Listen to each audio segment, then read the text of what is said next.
Welcome back to the deep dive. It feels like, every single day there's a new headline about AI, hmm incredible breakthroughs 1 minute, urgent calls for regulation the next. It's moving so fast. Exactly. AI isn't some far-off thing anymore. It's woven right into our lives, into Yeah. how businesses run. hmm And with that speed comes this real need, doesn't it, to Yeah, understand the rules of the road. absolutely. So today we're doing a deep dive into a document that's just proving essential for anyone trying to navigate this space. hmm The EU AI Act Guide. It's not just about ticking compliance boxes, it's really about confidently shaping a future where AI is used responsibly. It really is a landmark effort, isn't it? What's quite fascinating here is seeing how the EU is trying to craft this comprehensive framework for responsible AI. It's setting a precedent globally, really. Yeah. And this guide we're looking at specifically, it acts as this critical bridge, between the, let's face it, pretty dense legal text and the actual practical steps organizations need to figure out. Right, making it usable. So our source today is excerpts from AIActGuide.pdf, version 1.1, September 2025. And the guide itself says it's a tool for organizations, Mhm. whether you're, building AI systems, deploying them, or maybe just thinking about using them.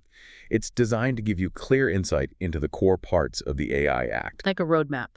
Exactly. Mhm. Think of us as your navigators, helping you cut through some of that complexity. Our mission for this deep dive is to walk you, our listener, through its critical provisions.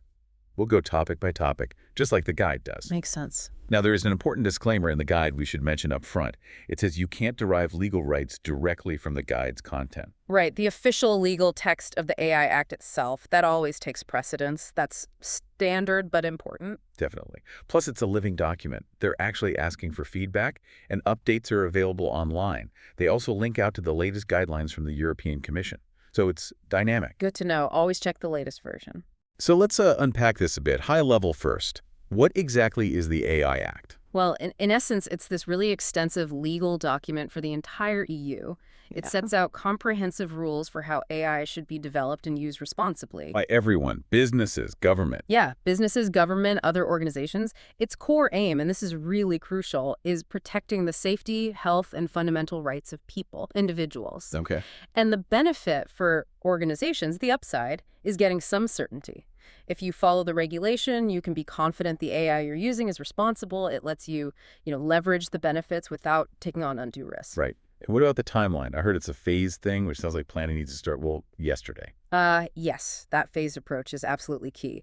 While most of the rules kick in from mid-2026, and this is vital, some prohibitions, they've already been in effect since February 2025. Already. Yes. So that immediate impact, particularly for systems deemed too risky, it just highlights how urgent it is for organizations to get started on preparations now. It allows for some adaptation time, sure, but it also draws these immediate, firm lines for practices they consider just unacceptable. Okay, so immediate action needed for some. Now, to help organizations figure this all out, the guide lays out this unique four-step approach. Almost like a diagnostic tool, right? To see what the act means for your organization. Exactly. It breaks it down. The steps are: 1, risk. Is our system covered by one of the risk categories? 2, AI definition. Is our system actually AI, according to the Act's definition? 3, role. Are we the provider or the deployer? And 4, obligations. What rules do we actually have to follow? A clear sequence. What's really interesting, though, is that the guide starts with risk. Step 1, not with defining AI, which, a lot of other guides do. Why that choice? What's the thinking there? That's a really sharp observation. And the guide's reason for starting with risk, it's quite deliberate. The thinking is, look, even if your system doesn't ultimately fit the Act's specific legal definition of AI, understanding the risks it poses for its intended purpose, that's always paramount. It pushes for a more proactive, broader approach to safety and ethics. It makes organizations think about the wider impact, regardless of the precise technical label. So responsible first, then worry about the exact legal definition. Pretty much. It's like saying, okay, let's figure out if this new tool could be hazardous before we get bogged down arguing about whether it's technically a hammer or a mallet according to some specific rulebook. Identify the danger first. Yeah, makes a lot of sense. Okay. Okay, let's dive into section 1. Step 1 is our AI system covered by a risk category. This is where we start mapping things out. Right. The first fork in the road. So the guide makes it clear that all AI systems are, somehow subject to the Act. But the actual rules, they vary a lot based on the risk level. Proportionality. Exactly. Yeah. And that risk level is determined by how the AI is intended to be used or what product it's part of. The guide outlines these main categories. First, prohibited AI practices. These are the absolute no-go areas. Off limits. Then, high-risk AI systems. These need serious safeguards. Third, general-purpose AI models and systems. The big foundational ones, they have their own rules. Like GPT-style models. Yeah. And fourth, generative AI and chatbots. These have specific transparency rules. Making sure people know it's AI. Now, a really crucial point the guide makes is that a single AI system might not fit neatly into just one box. Right. It could be multifaceted. Yeah, you could have, say, a high-risk chatbot that's also built on a general-purpose AI model. In that case, you need to follow the rules for both high-risk systems and general-purpose models. Double duty, potentially. Right. And conversely, if your AI system doesn't fall into any of these specific categories, generally you don't have to meet the specific AI Act requirements. And this is a big but. That doesn't mean you're totally off the hook, regulation-wise. Other laws, like GDPR for data protection, could absolutely still apply. Good point. So no free pass. You still need to consider other regulations. Exactly. And that sense of proportionality we mentioned, that's why the guide steers us immediately to these risk categories first. The more potential harm a system could cause to safety, health, fundamental rights, the stricter the rules, it makes sure the burden fits the impact. Okay, so let's start with the most extreme category there. 1.1. Prohibited AI systems, the ones the Act calls unacceptable risk. These are things deemed so dangerous or ethically wrong, they've been banned since February 2025. Already banned. Already banned. This means these systems just cannot be put on the market, put into service, or used for these specific forbidden practices. The impact is immediate. And remember, this applies to both providers, the creators, and deployers, the users, from February 2nd, 2025. No wiggle room there. No developing them, no using them. Yeah. Simple as that. And what's striking when you look at the list is how they focus on protecting, really, human autonomy and preventing exploitation. It feels less about regulating the tech itself and more about putting up guardrails for core human rights against misuse. It's a strong ethical stance from the EU. So what's on the list? There are 8 specific practices, right? Yes, 8 main ones. Let's run through them. First, manipulating human behavior to restrict free choice, where it causes significant harm. Think AI-driven dark patterns designed to trick people into harmful decisions. Okay, predatory stuff. Exactly. Second, exploiting vulnerabilities like age, disability, social or economic situation in a way that's likely to cause significant harm. An example might be an AI targeting vulnerable people with misleading offers. Preying on weakness. Third, social scoring systems that lead to detrimental or unfavorable treatment. Assigning points based on behavior that then affect your access to services or lead to negative consequences. Like in some sci-fi dystopias. Pretty much. Fourth, risk assessments for predicting crime risk if they're based solely on profiling or personality traits. So no AI predicting future crime just based on, say, social media habits without concrete evidence. Yeah, evidence-based only. Fifth, untargeted scraping of facial images from the internet or CCTV to build facial recognition databases. Basically, hoovering up faces without consent or a very specific, legitimate reason. Mass surveillance tech fuel. Sixth, emotion recognition in workplaces and education unless it's for specific medical or safety reasons. So generally, no HR systems monitoring employee happiness or classroom tech judging student engagement by their faces. The exceptions are very narrow. Okay, big implications there. Seventh, categorizing people using biometrics based on sensitive categories like race or sexual orientation. And AI trying to classify people by ethnicity from facial features. Strictly forbidden. Right. And eighth, this is a big one, real-time remote biometric identification like facial recognition in public spaces by law enforcement. This is generally banned. Generally banned. Right. But exceptions. Yes, with strictly necessary exceptions. Things like searching for victims of abduction, human trafficking, or missing persons. But these exceptions are really heavily constrained by national law and require extra safeguards. It absolutely emphasizes protecting fundamental rights. So not a blank check for police. Definitely not. It's a very controlled allowance for very specific, serious situations. Okay, those are the definite no's. So moving down the risk ladder, let's get into 1.2. High-risk AI systems. Not banned outright, but these are the ones needing a lot of care and attention. Exactly. High-risk systems are those with the potential to cause significant harm to health, safety, or fundamental rights. Think privacy, non-discrimination. But they could also be beneficial, right? Oh, absolutely. The idea isn't to stop them, but to ensure they're reliable and the risks are managed. The framework tries to balance enabling the benefits while building in safeguards right from the start. It's about responsible innovation. In the timeline here, these rules come in a bit later. Yes, requirements for high-risk applications apply from August 2026 and for high-risk products from August 2027. The core idea is these systems must meet a bunch of requirements before they hit the market or get used.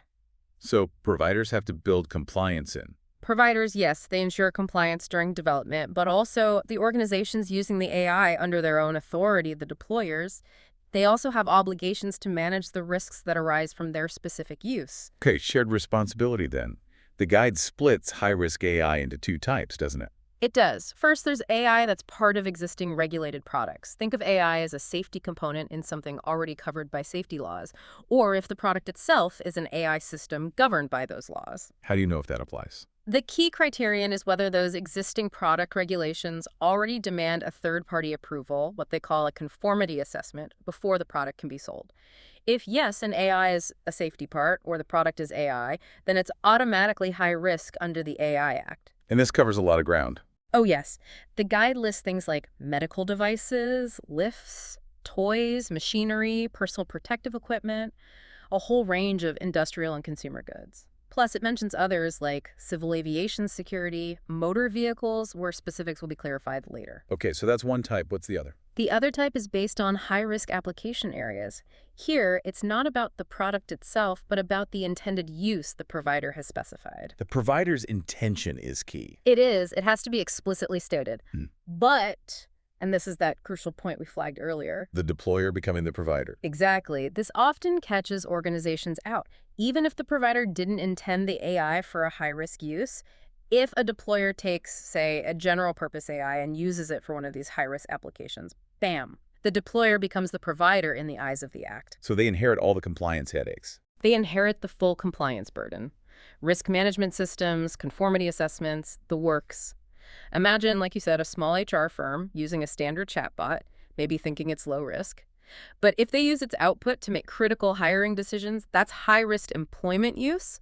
Suddenly, that small firm has provider-level responsibilities. That's a massive potential liability. It really is. It underscores why deployers need to be incredibly careful about how they use AI tools, not just which tools they use. It ensures responsibility stays with the entity creating the actual risk in that specific context. So the guide gives practical advice here. Yes, it says basically, first check if your AI system falls into one of the 8 application areas, then check if it's one of the specific AI systems described within that area. Only if both are true is it definitely high risk needing full compliance. Okay, so what are those 8 high-risk areas? Can we list them quickly? Sure. They cover sensitive sectors. 1, biometrics. Things like remote ID, sensitive categorization, emotion recognition. 2, critical infrastructure. Safety components for managing essential services like traffic, power, water. 3, education. Systems for admissions, grading, monitoring tests. 4, employment. Recruitment tools, worker management, monitoring systems. 5, essential services benefits. Evaluating eligibility for aid, credit scoring, except pure fraud detection. Insurance risk assessment. 6, law enforcement. Crime risk assessment, polygraphs, evidence evaluation, predicting offenses. 7, migration border control. Assessing security risks, visa assistance, identifying people but not simple document checks. 8, justice democracy.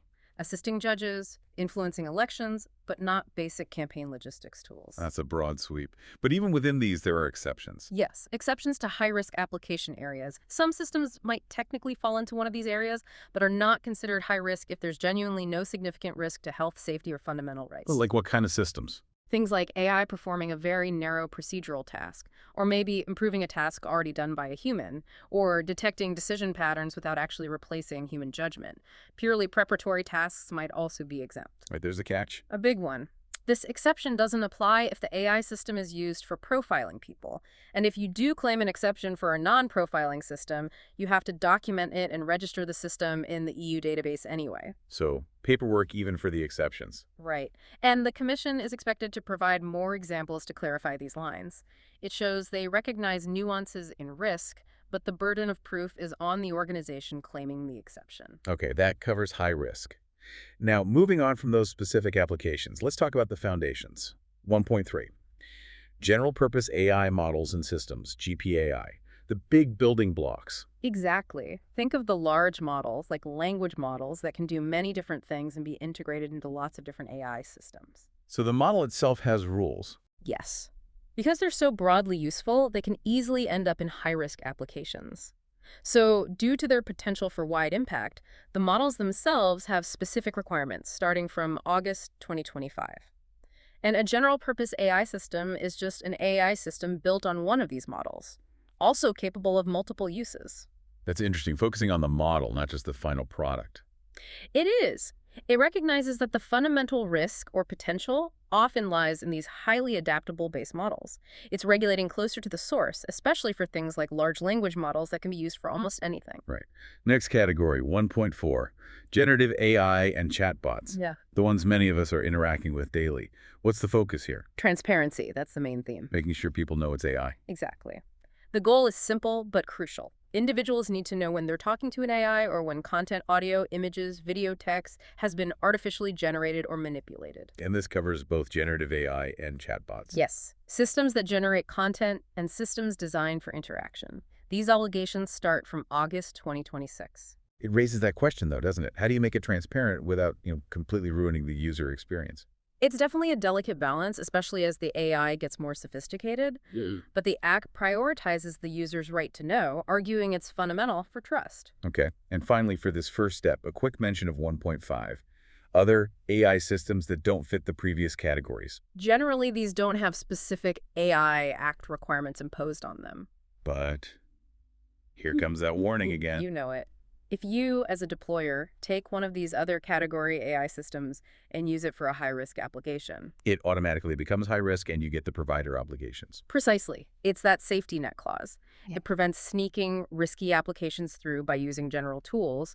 The responsibility follows the risk of the actual use case. Phew. Okay, that's step 1 done. We've assessed the risk categories.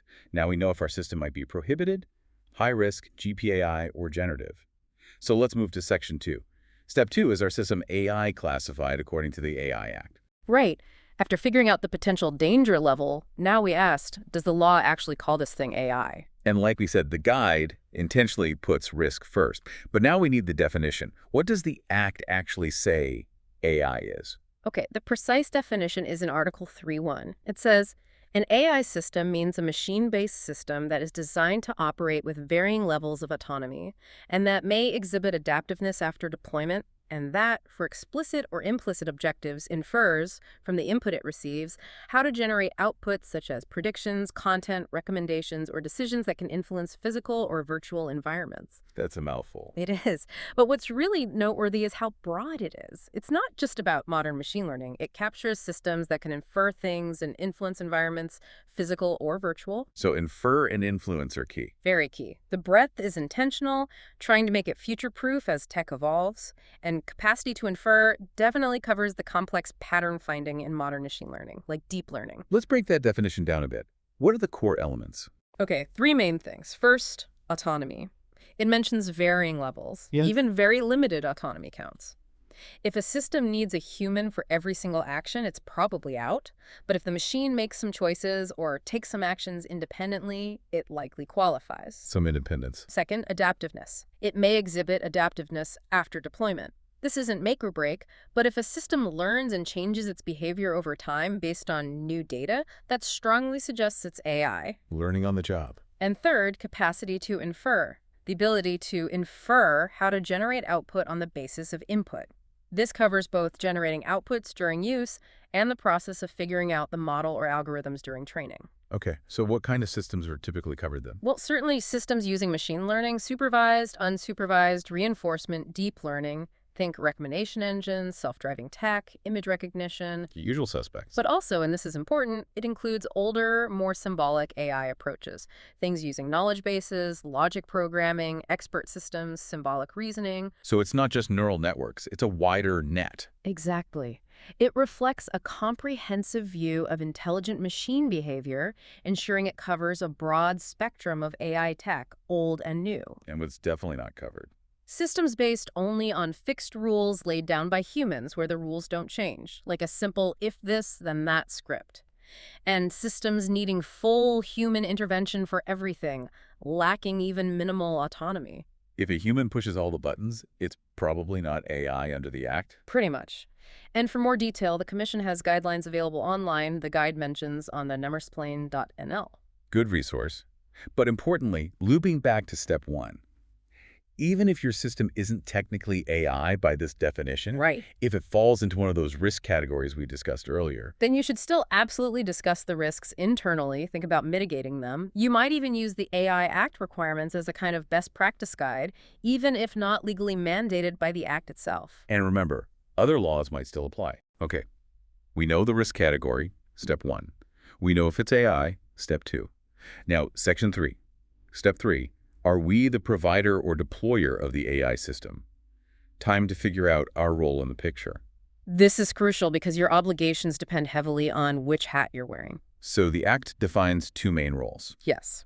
A provider is basically the entity that develops an AI system or model or commissions its development and then puts it on the market or into service. Think of them as the creators or manufacturers. Okay, the ones building it. And a deployer is an entity using an AI system under its own authority. So the organization actually putting the AI to work, unless it's purely personal, non-professional use. The users, essentially. But professional users, yes. And this distinction is critical, like you said, because step four, the obligations are often quite different for each role. Providers generally carry the heaviest burden as they're responsible for the system's inherent design and safety. They build it, they have more responsibility. Makes sense. Deployers have fewer obligations overall, but still significant ones related to safe and ethical use in their specific context. Right. And this brings us back to that critical point we keep mentioning. The deployer becomes provider scenario. Yes, it's so important. A deployer can end up taking on all the provider's obligations for a high-risk system. You can't just buy something off the shelf and assume the original developer covers everything if you use it in a risky way or significantly modify it. We'll definitely unpack that more in step four, but it's worth hammering home. It prevents a loophole where risky uses aren't properly regulated just because the original provider didn't intend them. Okay. The guide also mentions other roles briefly, like importers and distributors, but we won't focus on them today. Right. Provider and deployer are the main ones for most organizations to figure out first. All right, we've done the groundwork. Step one, risk. Step two, AI definition. Step three, role. Now for the big one, the payoff. Section four. Step four, what obligations must we comply with? This is the real nitty-gritty. This is where the requirements really bite. Let's start with an easy one. Quick recap. 4.1. Prohibited AI practices. The obligation here is straightforward. Don't do it. Don't develop them. Don't use them. Full stop. These practices carry unacceptable risk. They've been banned since February 2025 for everyone, providers and deployers. And those very narrow exceptions for law enforcement using real-time biometrics, they come with very strict conditions set out in national law, plus extra safeguards. It's not a loophole. Got it. No-go means no-go. Okay, now for the main event. 4.2. High-risk AI. This is where the AI Act really lays down the law with extensive obligations for both providers and deployers. Let's tackle the provider obligations first. There are 9 key areas, right? Yes, 9 main buckets of requirements. And it's crucial to understand this isn't just a checklist you complete once. It's about ongoing processes and systems throughout the AI's lifecycle. Okay, what's the first one? 1. System for risk management. This is fundamental. Providers need a continuous process to identify, analyze, and mitigate foreseeable risks, health, safety, fundamental rights. This has to happen before the system goes live and continuously while it's in use. Continuously, so it needs ongoing attention. Absolutely. You have to consider things like foreseeable misuse, the context it'll be used in, maybe the deployer needs training, or maybe it impacts vulnerable groups like children. You need to test your mitigation measures, maybe using benchmarks. And this can often be integrated with existing risk management processes for regulated products. Okay, risk management first. What's second? 2. Data and data governance. This is huge, especially with machine learning. You need appropriate data management for the AI's purpose. Garbage in, garbage out. Precisely. You need processes for tracking data gathering and processing.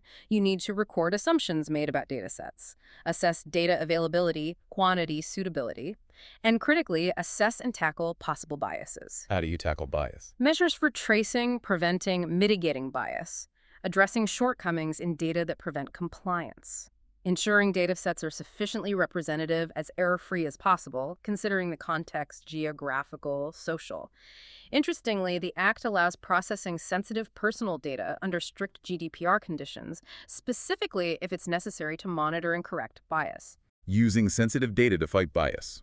That's interesting. Okay, third. 3. Technical documentation. Basically, you need to document everything to prove you comply.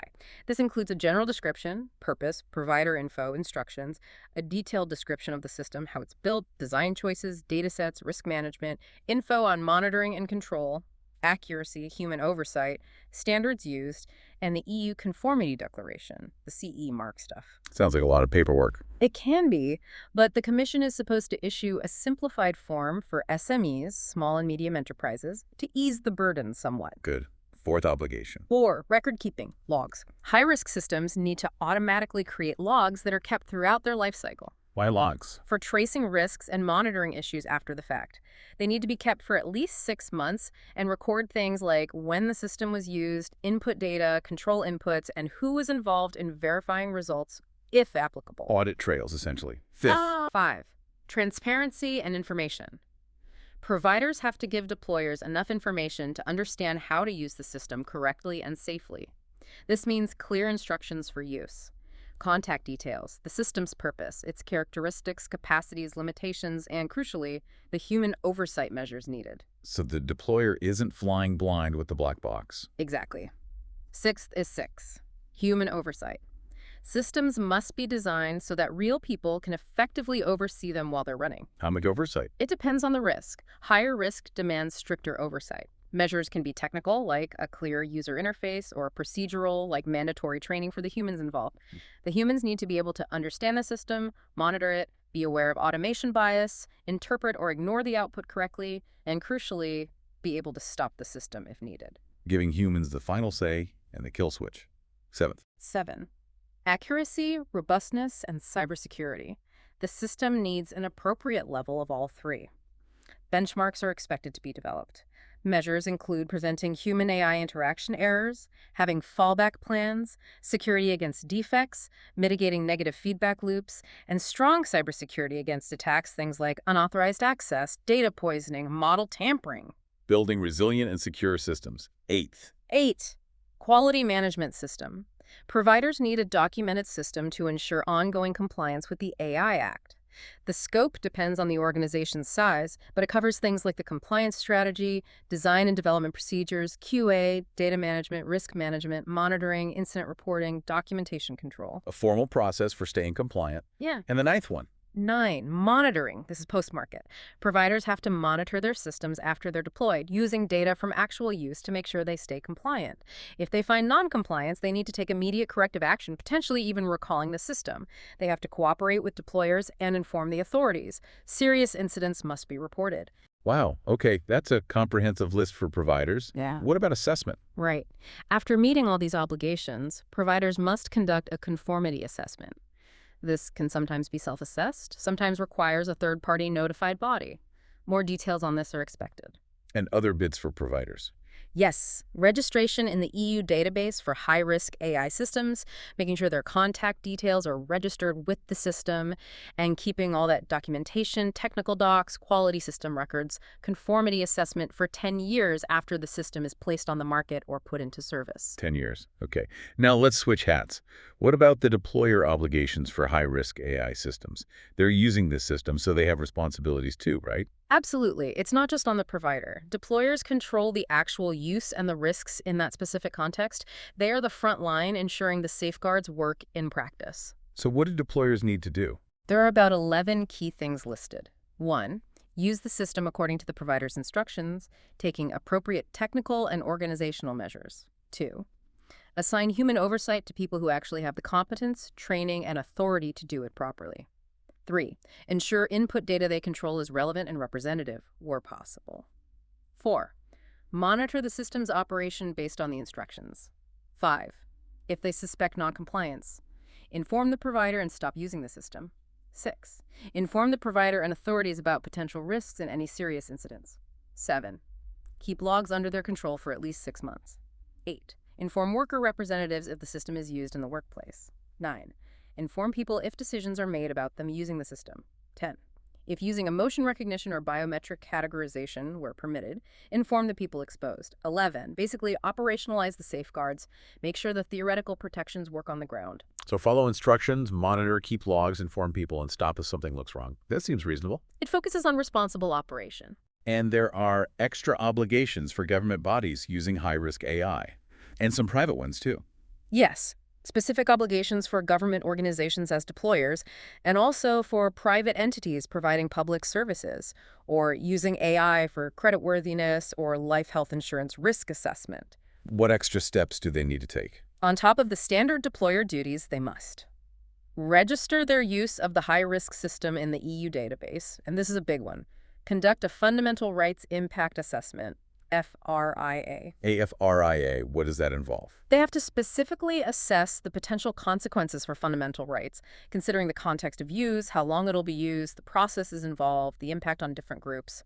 If risks are identified, they need specific human oversight measures and plans to deal with those risks, and they generally need to report summaries to market surveillance authorities. That extra layer of scrutiny makes sense given the potential impact of government AI use. Precisely. It recognizes the heightened responsibility when public bodies or essential service providers deploy powerful AI. Okay, that was a deep dive into high-risk obligations. Let's move to 4.3, General-Purpose AI Models and Systems, GPAI. What are the rules for these foundational building blocks? Right, so for providers of general-purpose AI models, remember these are the versatile base models. The obligations focus on transparency and enabling safe downstream use. They need to. 1. Draw up technical documentation about training, testing, and evaluation results. 2. Create and maintain documentation for the downstream providers who will build systems on top of their model explaining capabilities, limitations, and how to comply. 3. Have a policy to ensure model training respects copyright law. This is a direct nod to those big debates about training data. 4. Publish a sufficiently detailed summary of the content used for training the model. So documenting the model and being transparent about training, data, and copyright. Is there an exception here? Yes, for providers of open-source GPAI models, they are generally exempt from the first two obligations, the detailed technical documentation and the info for downstream providers. Okay, an incentive for open source. But what about the really powerful models, the ones with systemic risks? Yes. Providers of GPAI models with systemic risks. This is a subcategory for models deemed to have potentially high negative impacts on a large-scale public health, safety, rights, society. How do they define systemic risk? There's a quantitative threshold. It's assumed if the model was trained using computing power of at least 10 to the power of 25 floating point operations, or FLOPs. 10 to the 25. That's an astronomical number. It really is. It targets the absolute cutting edge, the largest models being developed. The Commission can also designate models as systemic based on other criteria, not just FLOPs. And these systemic models have extra rules. They do. On top of the standard GPAI model obligations, they must also 1. Conduct rigorous model evaluations specifically looking for systemic risks. 2. Actively work to mitigate those identified systemic risks. 3. Track and report serious incidents involving their model to the new EU AI office. 4. Ensure they have state-of-the-art cybersecurity. And can they use the open source exception? No. For these largest, most potentially impactful models, the open source exception for documentation does not apply. They face the full set of requirements. Okay. What if I'm integrating one of these GPAI models into my own product? If you're an integrator, you have the right to receive the necessary information and documentation from the GPAI model provider to integrate it correctly and safely. However, and this loops back again, if you integrate that GPAI model into what becomes a high-risk AI system, then I, the integrator, still have to comply with all the high-risk provider obligations we discussed earlier. Exactly. Receiving the model documentation doesn't absolve you of responsibility for the final high-risk system you build. And this leads back to using general systems like chatbots. Right. Dealing with general-purpose AI systems. If you, as a deployer, take a widely available GPI system, maybe a well-known chatbot or image generator, and you use it for a high-risk purpose, like recruitment screening or medical diagnosis assistance, you become a high-risk AI system provider yourself. That deployer becomes provider rule again. Keeps coming up. Because it's fundamental to how the Act assigns responsibility based on actual risk creation, organizations using these flexible, powerful tools need to be acutely aware of their legal duties, not just the cool technical features. Okay, almost there. Let's cover the last category of obligations. 4.4, generative AI, and chatbots, focusing on transparency. The key here is making sure humans know when they're dealing with AI or AI-generated content. So, for providers of chatbots, Simple. Inform people they are interacting with an AI system. Make it clear up front. and for providers of generative AI systems creating audio, image, video, text. Their output must be marked in a machine-readable format so it can be detected as artificially generated or manipulated, Yeah. like a digital watermark, essentially. Okay. Now, what about the deployers of generative AI? Someone using these tools to create content. Their rules are slightly different. If they generate audio, image, or video content, they need to make it clear to humans that the content is AI-generated or manipulated. Could be a visible watermark or label. Are there exceptions? Yes. For obviously creative, satirical, or fictional work, the disclosure can be done in a way that doesn't spoil the artistic effect. For AI-generated text, disclosure is only required if it's used to inform the public on matters of public interest. Only for public interest text. Yes, unless there's editorial review and responsibility involved. If a human editor reviews and takes responsibility for the text, like in a newsroom, then the disclosure requirement for text does not apply. That's quite nuanced. It seems to acknowledge workflows in media. It does. It tries to balance transparency with practicality, avoiding unnecessary labels where human accountability already exists. One last bit here. Deployers using emotion recognition or biometric categorization systems, in the limited cases where they're allowed, not the prohibited ones, must inform the individuals being exposed about how the system works. More transparency for those sensitive applications. Okay, bringing it all together, let's quickly revisit 4.5, other AI, one last time. Just to reinforce the point. Systems outside these main categories prohibited, high risk, GPAI, generative AI, generally don't have specific AI Act requirements. Correct. However, final emphatic warning. There it comes. If you, the deployer, use one of these other category systems for a high-risk application, say a simple classification tool used in a critical infrastructure context, or for recruitment. It automatically becomes a high-risk AI system in that context. And you must comply with all the requirements of a high-risk system provider. Exactly. That clause acts as a crucial backstop. It ensures that the use case dictates the level of scrutiny, preventing risky applications from flying under the radar just because the underlying tool seems generic. The responsibility follows the real-world risk. Wow, okay. What a journey that was. We have really taken a deep dive through that EU AI Act guide. We covered those 4 crucial steps to figure out what it means for your organization. We did cover a lot of ground. We started with understanding the risks prohibited, high risks, GPAI, generative AI. Then we dug into the Act's actual definition of AI. Yeah. After that, we looked at identifying your role provider or deployer. And finally, we navigated that huge, detailed landscape of obligations for each role and risk level. So, tying it all together, what does this mean for you, the listener? The AI Act, yeah, it can definitely seem daunting. It's complex. But hopefully, by breaking it down step by step like this, guide in hand, you feel a bit more equipped now, better able to assess your own systems, make informed decisions. Yeah. And being informed here, it's not just about compliance, is it? It's fundamentally about building trust in AI and being able to harness its amazing potential responsibly, ethically. Absolutely. So consider this our map of the territory. But the Right. journey definitely continues. We really encourage you to check out the full AI Act legal text itself and keep an eye on those latest guidelines on anonymousplane.nl, as this is all still evolving. Stay updated. So, after hearing all this, what aspects of AI regulation are you most curious about now?